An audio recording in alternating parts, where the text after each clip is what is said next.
Morning, everybody. Okay, I'm going to talk about the study that we did over the summer. We started off with a survey. The survey was entitled Best Practice.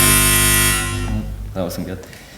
We started off with a survey entitled Best Practice Framework for Responsible Whale and Dolphin Watching Destinations. This survey was sent out over a 2-week period between the 23rd of July and the 7th of August this year. And we publicised it by Marmam emailing list, and we sent it out through targeted emails to emails that were in a database of whale watch operators. So these were the main respondents. So about 50% of the respondents were whale watch operators. 20% were researchers, and then you can see we had some NGOs and some governmental bodies. We tried to keep the questions quite short because we thought if they were too long we wouldn't get much response. So these were the 5 questions that were contained in the survey. And the yellow bar shows how whale watch operators responded to the questions, and the red shows everybody else. So as you can see, whale watch operators, their answers weren't too different to the rest of the stakeholders, but they did, overall, throughout, they did give a higher answer to each question. Australia got the highest mark for the responsible whale watching destination to the far right, and they also got the highest mark for adherence to guidelines as well as the effectiveness of government legislation. North America scored the best for the collaboration between whale watch operators, and Africa got the best for links to NGOs. So this, after sending the study out, we kind of noticed about 12 different destinations that we thought would be that would make good case study to look into the framework of each destination. So these were the ones, and most of these are the ones you're about to hear the next few talks. The first one I'm going to talk about is Peninsula Valdez in Argentina.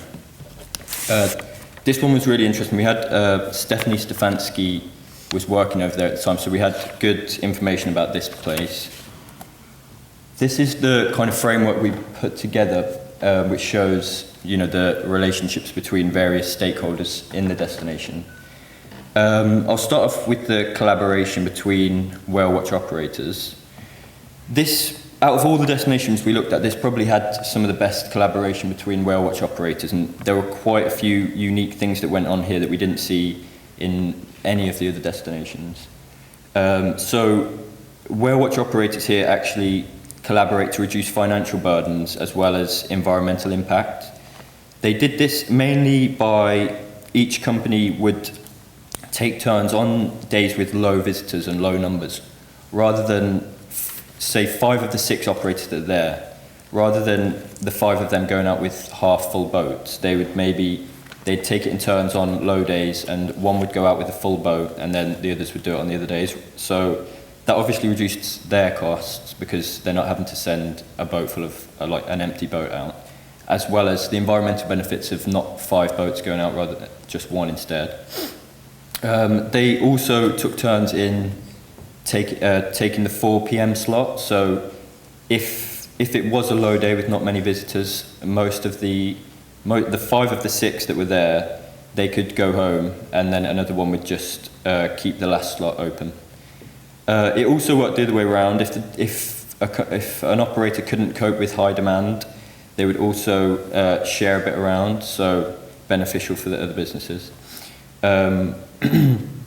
And they also kind of chipped together. When one company was in need of a captain or a boat or a guide, the other companies kind of rallied together and tried to provide them with that. So probably this is one of the most interesting collaboration between whale watch operators that we saw out of all the destinations. They also had good guidelines. The guidelines were set up in the 1980s, and it was the local government organised meetings between NGOs and whale watch company owners and captains, and they gathered to develop the Avistaje Patagonico technique. And from the discussions, the government finalised codes of conduct. So the actual guidelines they have now were a result of a number of different groups coming together, which we'll look at later, but we found that to be one of the most effective ways of creating guidelines was when a number of different stakeholders were involved in that. And here the Patagonia Code technique, it deals with how to approach, when you're allowed to approach mothers and calves, and the speed at which you're allowed to approach. So the benefit of this is obviously captain's personal experience goes into creation of the guidelines. Also NGOs' data of impacts on whale watching. I've got 1 minute left, I need to hurry up. And yeah, we found that really effective. Enforcement was taken by the Secretary of Secretary of Tourism and Protected Areas hire inspectors, and they're known as Guarda Fauna, and these enforce the regulations that were created by regularly and randomly boarding whale watching boats and monitoring practices. So this was effective as they had someone on the ground on the boat, so another unique point to them really. As well, captains also enforced rules amongst each other, using shared radio control to denounce any malpractice. This destination also had quite effective scientific study. The National Patagonia Centre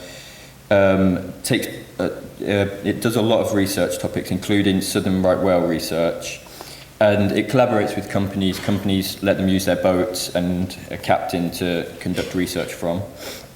There's also potential collaboration between SENPAT and the Association of Whale Watch Guides, and it hasn't happened yet, but they're looking at collaborating and having annual meetings to exchange info, and that should be, if that happens, then it will branch between the two and enhance communication, which should hopefully enhance how the Whale Watch Guides perform. So.